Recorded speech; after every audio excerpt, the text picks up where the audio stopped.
Esther Benbassa, bonjour. Bonjour. Vous êtes directrice d'études à l'École des hautes études en sciences sociales. L'École pratique des hautes études, ce qui est une institution prestigieuse. Vous êtes universitaire connue, et vous avez beaucoup milité pour le rapprochement entre juifs et palestiniens, entre autres. Ça a été l'un de vos combats. Et là, vous avez présidé à l'édition d'un dictionnaire qui est publié chez Larousse, qui est intitulé « Dictionnaire des racismes, de l'exclusion et des discriminations ». En collaboration avec Jean-Christophe Attias.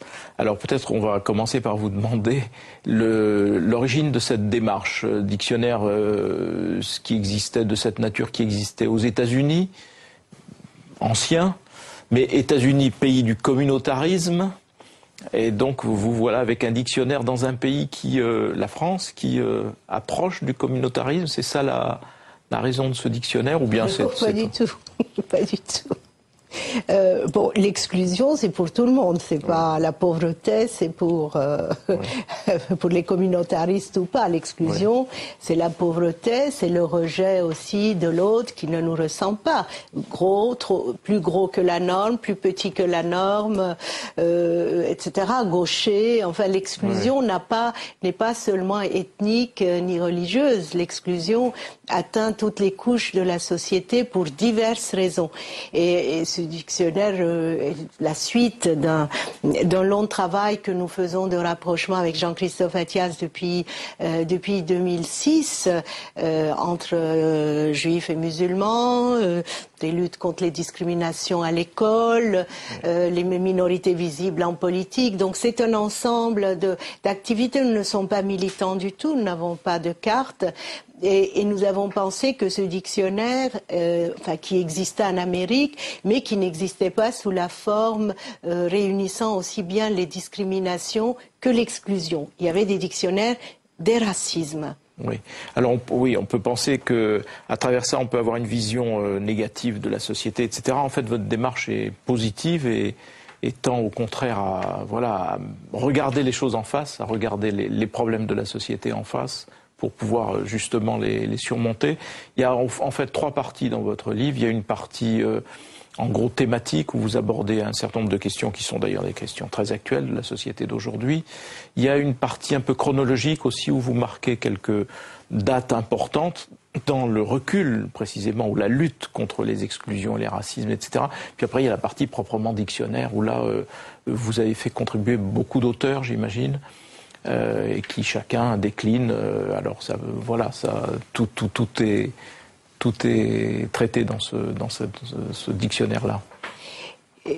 Nous étions une équipe de 40 personnes et nous avons essayé de prendre aussi bien des gens de la société civile comme Thuram, Taubira, Jox et d'autres personnes, Amé, le rappeur. Vous voyez, à mon âge, je ne suis pas très rappeuse, mais j'écoute de la musique rap et j'ai pensé que ces gens avaient aussi des choses à apporter à côté de savants, de spécialistes, d'experts, bien sûr, qui ont traité ces questions.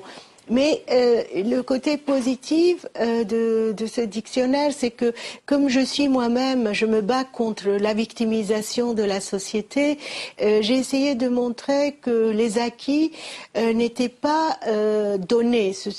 C'est à la suite de longues luttes que ces gens ont obtenu l'abolition de l'esclavage, les acquis pour les Noirs aux États-Unis, pour les Latinos, et aussi tous les acquis des gays, des femmes. Enfin, on a voulu montrer ces luttes pour montrer des êtres humains actifs qui veulent quelque chose, qui veulent obtenir quelque chose, et en même temps, on a montré leur culture.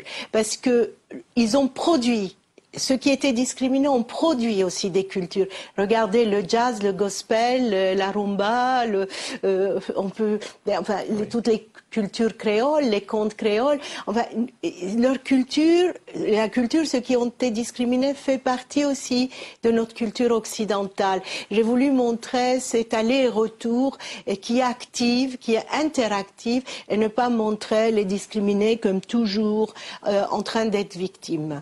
Oui, les personnalités que vous citez d'ailleurs, qui sont à l'entrée du livre en quelque sorte, rapportent un témoignage très personnel, très vécu de ce qu'est, de comment on vit une situation ou de discrimination ou d'exclusion, comment on la surmonte aussi.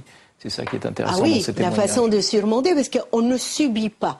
On a l'impression aujourd'hui, comme nous sommes dans la société, dans une société où chaque fois qu'on a un bobo, on a 2 psychologues et une infirmière, montrer que même Obama n'est pas le produit, c'est pas la volonté du prince. Il est la continuité de toutes ces actions faites par des grandes associations qui avaient des milliers d'adhérents qui luttaient contre les discriminations, pour l'acquisition du droit de vote, des droits civiques des Noirs. Donc, on a essayé de faire un livre actif, montrant ces maux de la société, mais en même temps en montrant que on rejette l'autre, mais on adopte aussi sa culture. De toute façon, ce que vous dites aussi, c'est toute l'histoire des libertés. Les libertés ne sont jamais que conquises, elles ne sont jamais données au départ. Moi, on ne peut pas tout traiter parce que c'est un dictionnaire à la fois très accessible et très complet sur ces questions. Je vais m'arrêter sur deux têtes de chapitre simplement de votre dictionnaire. Le premier, c'est le mot beurre. Beurre et beurette. Dont vous montrez à la fois la signification que cela a pris dans la société d'aujourd'hui. Oui, c'est du verlan, c'est robeux, hein, ça a donné beurre. Et on a essayé aussi de montrer les fantasmes autour de la beurette surtout. Hein, et puis du beurre le beurre serait le violeur, le méchant, le délinquant, etc. Et la beurette fantasmée, c'est un peu notre vision orientaliste du monde, la jolie beurette avec ses cheveux frisés qui fait fantasmer la jante masculine. Donc, voir aussi comment ces mots entrent dans le vocabulaire, comment ils s'entourent de fantasmes et comment ces fantasmes se retournent contre ceux qui sont désignés comme tels. Oui. C'est ça, le parcours d'un mot, par exemple. Oui. Et il y en a d'autres. On a essayé aussi, par exemple, de donner, on a tenu avec Jean-Christophe Attias, qui a co-dirigé avec moi le livre, de donner aussi le vocabulaire, sans passer par le politiquement correct, tous ces mots utilisés pour les Noirs, pour les gays, qui sont d'une vulgarité rare, certes, mais qui quand même montrent que les gens banalisent les mots. On a pris tout ce vocabulaire aussi utilisé contre les Juifs, contre les Arabes, ces mots de tous les jours remplis de connotations vulgaires et négatives. Quand on dit PD, par exemple, on a l'impression que c'est un mot anodin, le chauffard dans la rue. On a donné toute cette terminologie aussi pour que les gens se rendent compte que ces mots ont une histoire. Et notre rôle, tout petit rôle de ce dictionnaire, c'est pas de donner des leçons, parce que j'ai horreur des leçons, et je suis trop rebelle pour ça, mais pour combattre l'ignorance, un peu. Alors, combattre l'ignorance, ça m'amène aussi à l'autre point que je voulais soulever, et qui est le passage et les petits chapitres que vous consacrez au manuel scolaire. Parce que manifestement, beaucoup se joue dans la façon dont sont faits et fabriqués les manuels scolaires, dont ils donnent une vision de l'histoire ou une autre vision de l'histoire. Ah oui, les livres scolaires, c'est la mémoire collective se forme à l'école. Et on voit aussi comment ces livres ont évolué avec le temps. Aujourd'hui, Quel est votre diagnostic justement là-dessus, sur les manuels d'aujourd'hui? Il faudrait qu'ils évoluent davantage, qu'ils soient plus ouverts aussi à la culture des populations de plus en plus nombreuses dans ces classes. Leur faire recouvrer un peu l'honneur perdu, parce que quand sa propre histoire est racontée aussi, on est fier aussi de l'histoire qu'on a adoptée, qui est l'histoire d'être français. Alors, peut-être les manuels scolaires devraient s'ouvrir davantage, et ils le font lentement. On ne peut pas dire que l'esclavage n'est pas enseigné, on ne peut pas dire que la colonisation n'est pas enseignée, mais peut-être qu'on zappe trop vite sur différents points de l'histoire, puisque la France vit encore avec l'abcès de la décolonisation. Tout n'est pas dit, tout n'est pas prononcé. Cette histoire, et notre histoire à l'école est un petit peu, disons, un petit peu démunie des outils historiques qu'il pourrait donner pour intégrer à l'école les personnes qui se sentent extérieures. Je crois qu'il y a vraiment beaucoup de travail, et c'est là que commence l'éducation.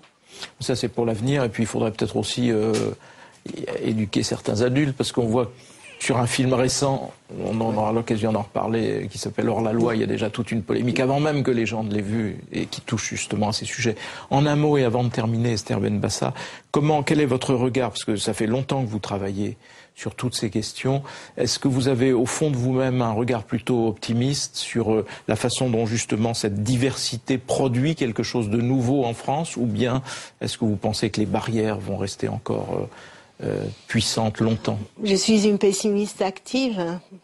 Je dirais que beaucoup de choses ont changé quand même. Il ne faut pas dire que c'est une société statique. C'est une société qui bouge, qui polémique. La polémique est quand même utile parce que ça crève les abcès, ça fait bouger les frontières. Mais on a beaucoup à faire quand même, parce que on joue sur les mots, et la réalité est bien plus triste que ces mots. La diversité en France, un mot qui est un peu un cache-misère. Il y a beaucoup à faire. Nous sommes très loin de ce qui s'est fait aux États-Unis, par exemple. Voilà, en tout cas pour mieux connaître et puis pour pouvoir agir. Donc je renvoie à la lecture de votre dictionnaire des racismes, de l'exclusion et des discriminations, paru chez Larousse, donc en collaboration avec Jean-Christophe Attias. Merci Esther. Merci beaucoup. Merci à vous.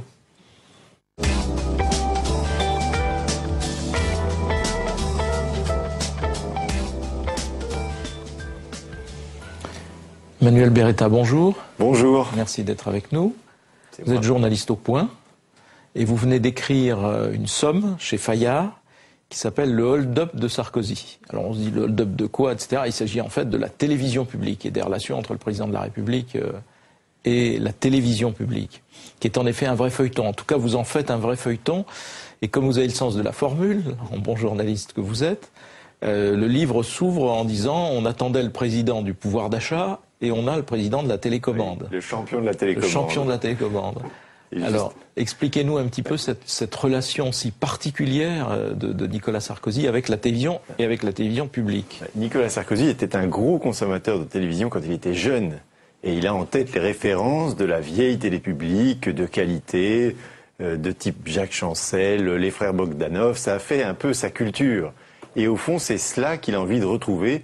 Un peu comme lorsque on demande aux gens quelle est pour vous la musique idéale, ils vous ressortent les Beatles de leur jeunesse, etc. Lui, c'est ça ses références, c'est ça qu'il voudrait voir à l'antenne. Et manifestement, parce que Patrick de Carolis, il ne l'a pas choisi, ça ne lui va pas. Donc il a réformé une loi pour pouvoir choisir le prochain président de France Télévisions. Alors, avant d'en venir là, et de ce que l'essentiel de votre livre, au fond, raconte cette relation extrêmement conflictuelle entre l'état-major actuel de France Télévisions, qui est en fin de mandat, donc, et le président de la République. Oui. Avec le caractère du président de la République, donc affecté des hauts et des... Mais en même temps, vous conviendrez avec moi que c'est pas une nouveauté. Mmh. Chaque président qui s'installe veut voir changer l'état-major de la télévision publique. Ça a toujours été le cas, avec plus ou moins d'hypocrisie. Oui. Il y avait un filtre qui s'appelait encore il y a quelque temps le CSA et qui permettait de choisir non pas forcément le candidat de l'Élysée, mais le deuxième choix de l'Élysée. C'était souvent ça en fait. Les sages en profitaient pour introduire une sorte d'élément de perturbation dans la décision politique. Et aujourd'hui, Nicolas Sarkozy a fait sauter ce filtre. Au lieu d'améliorer le système et de faire en sorte que France Télévisions soit gérée de manière peut-être plus professionnelle, avec le choix d'un président qui émanerait, par exemple, d'un cabinet de chasseurs de tête. Non, il a préféré reprendre la main totalement. Et au fond, parce que peut-être c'est sa grande différence par rapport à ses prédécesseurs, lui, il a une idée des programmes que doit diffuser France Télévisions. Et ça, c'est sa grande différence. Je crois que Jacques Chirac n'avait jamais eu vraiment idée de ce qu'on devait mettre à 20h50 à l'époque sur France 2, France 3. Lui, il a une idée très précise. En même temps, chacun sait que la nomination de Patrick de Carolis devait pas mal à Bernadette Chirac. Alors, malgré le filtre du CSA. C'est complexe. Parce qu'en fait, ce qui s'est passé il y a 5 ans, c'est que Jacques Chirac ne s'est pas mêlé de cette élection parce qu'il avait chez lui 2 femmes, Claude, sa fille, et Bernadette, sa femme, qui n'étaient pas d'accord. Claude poussait à la reconduction de Marc Tessier, et Bernadette, elle, a contré, si je puis dire, l'influence de sa fille au sein de l'appareil d'État pour que son petit chouchou, entre guillemets, soit élu, c'est-à-dire Patrick de Carolis. Et elle a eu en plus la complicité à l'intérieur du CSA de Dominique Baudis, qui lui avait une vision qui finalement s'est révélée payante. Il voulait, à la tête de France Télévisions, quelqu'un de populaire, qui puisse s'asseoir sur sa notoriété pour tenir tête à l'État. C'est exactement ce qui s'est passé. Il avait vu juste. Patrick de Carolis s'est assis sur sa notoriété de présentateur de Racine et des Ailes pour finalement être le premier président d'une entreprise publique à dire son fait au président de la République. En même temps, c'était injuste pour Marc Tessier, parce qu'il avait été un très bon président un très bon gestionnaire. Un très bon président de France Télévisions, surtout regardant vers les technologies du futur. Probablement plus que... Oui, donc, plus que l'équipe actuelle. Donc là, vous racontez beaucoup de ces affrontements, etc. Alors, il y a beaucoup de choses, hein, et beaucoup d'anecdotes, donc il faut aller lire ce livre, parce que c'est vraiment réjouissant.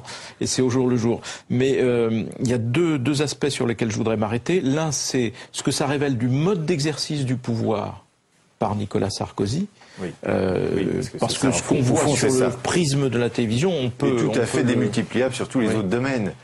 Au fond, on a un président qui, moi je dirais, a un petit peu renversé la Constitution. Même si elle a été un peu toilettée, c'est encore le gouvernement qui gouverne, me semble-t-il. Il y a un article là-dessus, je parle à un spécialiste. Et là, il a décidé, lui, de mener une politique de tout à l'ego. Il ne met pas dans la boucle son Premier ministre. Il s'est réservé, au fond, 2 domaines, outre les affaires étrangères, c'est la télévision et l'énergie. C'est la même chose sur l'énergie. Fillon est court-circuité, Christine Albanel n'est pas mise dans la boucle lorsqu'il annonce la suppression de la publicité le 8 janvier 2008, et au fond, il ne prévient personne et il fait des coups. Et il va le faire 2 fois. Une fois sur la suppression de la pub, et la deuxième fois sur ce nouveau pouvoir qu'il s'attribue pour nommer les présidents de l'audiovisuel public. Il ne met personne dans la boucle, et évidemment, cette façon de gouverner crée des crispations qui auraient très bien pu être, j'allais dire, évitées si, par exemple, je me mets dans l'hypothèse où il est reçu François Fillon pendant 2 heures pour lui expliquer voilà ce que je veux faire de France Télévisions, reçu de la même façon Christine Albanel, et reçu Patrick de Carolis pour lui dire je ne vais pas vous renverser, je vais au contraire accompagner votre réforme éditoriale, et je vais supprimer la pub en la compensant euro pour euro. Il y aurait annoncé en tête-à-tête. On aurait décrispé le problème. Carolis se serait montré rassurant au lieu d'être sur la brèche comme on l'a vu. Et peut-être aurait-on pu éviter le long détour de la commission Copé qui nous a fait perdre 5 mois, puisqu'on a bien vu que dès réception du rapport, Nicolas Sarkozy avait travaillé de son côté avec ses conseillers à l'Élysée, pour imposer quelqu'un, pour ensuite... On ne sait pas d'ailleurs qui, on ne sait toujours pas qui va succéder à Patrick de Carolis. Donc ça, c'est un... oui, c'est ce mode de gouvernement un peu bizarre, de coup de pied dans le tas qui finalement crispe tout le monde. En même temps, je vais vous renvoyer à vos classiques en vous rappelant cette célèbre formule. Vous vous souvenez de peut-être pas de... Quand François Mitterrand installe la haute autorité, qui est l'ancêtre du CSA, et qu'il y nomme Michel Cotta, grande journaliste, et rien à dire à la nomination de Michel Cotta. Qu'est-ce qu'il lui dit? Il lui dit « Je vous ai créé, certes, pour que vous me résistiez, certes, mais jusqu'à un certain point. » Donc je veux dire, on est sous la Ve République, malgré tout. Le surpouvoir présidentiel, il est intrinsèquement lié à la Ve République. Oui, et puis à notre conception régalienne des services publics. Par exemple, au cours de cette commission Copé, elle n'a pas été totalement inutile. Un représentant de la BBC... a passé de longs quarts d'heure de solitude à expliquer que pour lui, il était effarant qu'il y ait autant de liens entre l'État et la télévision publique. Évidemment, tout le monde l'a écouté poliment, et puis on est passé à autre chose, parce qu'il n'a eu aucune influence sur les modes de désignation.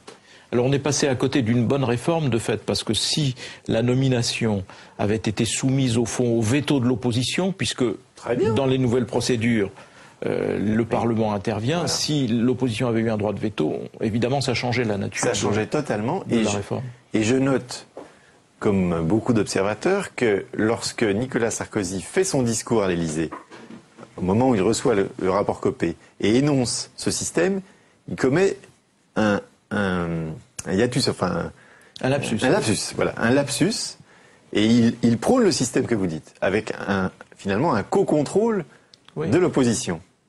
Ce n'est pas le texte qui sera soumis au Parlement. Il commet une deuxième fois ce lapsus à la télévision quelques jours plus tard, lorsqu'il est interviewé par Laurence Ferrari et David Pujadas, qui oublie de relever dans la précipitation du direct. Pourquoi? Est-ce qu'il a vraiment lu la loi? Je n'en suis pas sûr. Il y a un mystère. Pourquoi il commet ces deux lapsus? C'eût été une bonne réforme. Est-ce que c'est intentionnel ou non? On ne sait pas. Il n'a pas voulu me recevoir pour faire ce livre. Dommage. Il y a plusieurs paradoxes qu'on peut relever au fil de ce livre. C'est que d'une part, on est là dans un univers où les gens sont idéologiquement proches. Je veux dire, Patrick de Carolis, Patrice Duhamel, c'est pas leur faire injure que de dire qu'ils sont globalement en adéquation avec, disons, la droite de gouvernement. Et pourtant, il y a cette cassure avec le président de la République. Alors là aussi, il y a 2 temps. Lorsque il est élu, d'abord, il faut en parler. Patrice Duhamel est loin de là, n'est pas un ennemi de Nicolas Sarkozy. Au contraire, il a contribué à faire une note au candidat Sarkozy 3 ou 4 ans avant, en 2002, où Nicolas Sarkozy lui avait demandé de réfléchir à la suppression de la pub, et il avait pondu une note avec Jean-Michel Gaillard, prônant une solution qui était d'augmenter la redevance progressivement. C'est ça. Bon, vous avez vu que Nicolas Sarkozy n'en a pas tenu compte, mais il y a une proximité entre eux. Lorsque le président Sarkozy arrive au pouvoir, il rencontre Patrick de Carolis 3 fois au cours de l'été, et à ce moment-là, Patrick de Carolis prône une coupure publicitaire dans les programmes de flux, dans les jeux, les variétés, afin d'enrichir le service public et pouvoir faire des programmes de qualité. Pareil, Nicolas Sarkozy est plutôt favorable. C'est plutôt Christine Albanel, la ministre de la Culture, qui tord le nez. Et puis tout change à la rentrée. On n'entend plus parler de cette coupure pub. Et 3 mois plus tard, on annonce la suppression de la pub. Donc on va carrément à l'opposé. Qu'est-ce qui s'est passé? J'ai l'impression quand même que la bronca des chaînes privées, de la presse quotidienne régionale et de la presse et des radios ont finalement persuadé Nicolas Sarkozy d'abandonner cette idée. Oui, parce qu'on peut aussi rappeler que le service public de la télévision est en effet sous surveillance de tous ces lobbies, en fait, presse régionale, presse télévision nationale privée, etc. Et alors, dans votre livre, il y a aussi un chapitre intéressant, parmi d'autres, qui est, au fond, vous réhabilitez Christine Albanel, qui a été une ministre de la Culture discrète. Et dont vous dites au fond beaucoup plus de bien que ce qui a pu apparaître publiquement. Elle était effacée, elle a choisi de s'effacer, elle a choisi effectivement de ne pas cabrer le chef de l'État, elle a souvent assumé des décisions qu'elle n'aurait jamais prises elle-même, et je pense notamment à la nomination des présidents de l'audiovisuel public. Ses conseillers, je crois, ont quand même bien travaillé, ils ont essayé de traduire au mieux toutes les intentions du président. Bon, elle s'est trouvée finalement embarquée dans cette aventure, pas très heureuse d'être maltraitée en permanence. Elle a essayé de défendre Patrick de Carolis régulièrement auprès du chef de l'État. Évidemment, dès que ce sujet était abordé, le chef de l'État se mettait dans une colère noire. Donc elle a essuyé quand même beaucoup d'humiliations au cours de ces 2 années. Et j'essaye de réhabiliter une femme beaucoup plus drôle et piquante que l'image publique qu'elle a donnée d'elle-même. Elle partage ce trait finalement avec Jacques Chirac, dont vous connaissez sans doute l'expression publique très compassée, et qui en vérité, dans la vraie vie, est un homme tout à fait affable, charmant et beaucoup plus drôle. Je ne vous suivrai pas nécessairement sur ce point pour Jacques Chirac, mais sur Christine Albanel, c'est intéressant parce qu'au fond, elle est emblématique de la réduction, au fond, de l'amplitude ministérielle avec le président Sarkozy. Oui, son ministère, finalement, devient un ministère technique, au service d'idées qu'il n'a pas eues. on voit bien qu'effectivement la culture est dirigée à l'Élysée, de bout en bout. Avec aussi donc Marine Karmitz qui est à la tête d'un comité de réflexion qui est en charge au fond de réfléchir sur une politique culturelle alors qu'il y a un ministre de la Culture en charge. Elle a dû également subir les attaques régulières de Georges-Marc Benamou, le conseiller culture du président, qui se voyait plus ministre qu'elle. Donc elle a quand même elle a souffert. Elle a passé deux ans terribles. Et, par rapport à cela, à quel moment y a-t-il entre Patrick de Carolis, Patrice Duhamel et le chef de l'État, puisque lui-même veut être au fond à la manœuvre, des discussions sur les programmes? Qu'est-ce qui est dans la tête du chef de l'État en matière de programme? Qu'est-ce qui doit changer par rapport à ce que fait actuellement France Télévisions? J'ai le sentiment que Patrick de Carolis se différencie du chef de l'État sur le fait qu'à 20h35, dans ce créneau, disons, du prime time, Carolis cherche quand même à rassembler le public le plus large, sans tomber dans le vulgaire, en essayant de monter les programmes d'un cran ou deux par rapport à la norme, mais pas 5. Et j'ai l'impression que le chef de l'État est parti dans une épure un peu folle qui ressemble beaucoup à celle d'Arte. Donc il veut de l'opéra, en veux-tu en voilà, du théâtre, des émissions scientifiques, des émissions sur l'Europe, vous savez qu'elles sont très assommantes en général. Hélas, c'est comme ça. Et donc il se met en fait dans un état d'esprit qui est proche de celui d'Arte, et jamais dans son raisonnement, il ne prend en fait en compte que Arte existe, qu'elle est financée quand même à plus de 240 millions par le contribuable français, autant par le contribuable allemand. Jamais ça n'est dans son esprit peut-être de rationaliser les choses, et qu'au fond, cette offre d'opéra en prime time, elle existe déjà en France. Je pense qu'il y a quand même pas mal de téléspectateurs qui reçoivent Arte. Il n'en tient pas compte. Et alors, puis, est-ce que c'est... Alors, ceux qui lui prêtent un calcul machiavélique pensent qu'il essaie de planter le service public dans des programmes absolument improbables, de manière à favoriser l'audience des chaînes privées. Ça m'étonnerait beaucoup. Ça m'étonnerait beaucoup. Oui, je pense que là, on va probablement trop loin dans... Absolument. Dans la paranoïa. Mais en même temps, ce qui est frappant en France, c'est qu'il y a la part du service public, et puis il y a toutes les autres chaînes publiques. Vous citez Arte, mais il y a aussi toute l'action audiovisuelle extérieure qui s'est largement développée, dont vous traitez également. Oui. Alors là aussi, ça part d'une bonne intention. C'était quand même un bric-à-brac incroyable entre TV5 d'un côté, France 24 de l'autre, créé de manière un peu bancale entre TF1 et France Télévisions. Tout rassembler. Voilà, ça partait quand même d'une bonne idée de faire des économies. Bon, on est quand même maintenant à peu près 2 ans après cette réforme. On s'est heurté au sein de RFI à un plan social très difficile à mettre en place avec des syndicats qui ont tout fait pour casser. Et je ne suis pas sûr qu'on ait beaucoup de synergie aujourd'hui en place. En tout cas, donc, dans votre livre, qui s'intitule de façon assez accrocheuse le hold-up de Sarkozy, où il est question de télévision publique, on voit défiler évidemment tous les personnages de cette galaxie. Voilà, ça nous ramène voilà, vous avez aussi l'art du portrait de tous ces personnages sur fond donc de bataille frontale entre le président de la République, les patrons de France Télévisions, et puis au-delà donc une réflexion sur la télévision publique. Merci Emmanuel Beretta. Merci Jean-Marie. Je rappelle que vous êtes publié chez Fayard. Merci à vous toutes et à vous tous. Pour celles et ceux d'entre vous qui souhaitaient retrouver le contenu de ces entretiens avec Esther Benbassa et Emmanuel Beretta, rendez-vous bien sûr à tout moment sur publicsena.fr.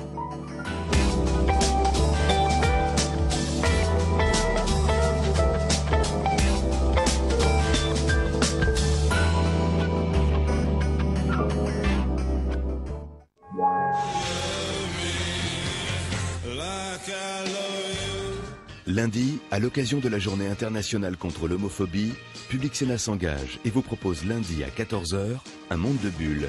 Comment l'homosexualité est présentée, perçue et mise en scène dans le 9e art. Que dit précisément l'islam, le Coran, sur l'homosexualité? À 14h30, dans Parole du Monde consacrée à l'homosexualité, Caroline Delage revient sur la situation dans les pays musulmans. Dans les journaux de 18h et 22h, la rédaction de Public Sénat vous proposera reportages et débats sur l'homophobie aujourd'hui. À 14h, un monde de bulles, l'homosexualité dans la bande dessinée. À 14h30, Parole du Monde, un tabou en terre d'islam. À 18h et 22h, Michel Grossior et Sonia Mabrouk reviendront sur cette journée. La lutte contre l'homophobie, c'est aussi sur Public Sénat.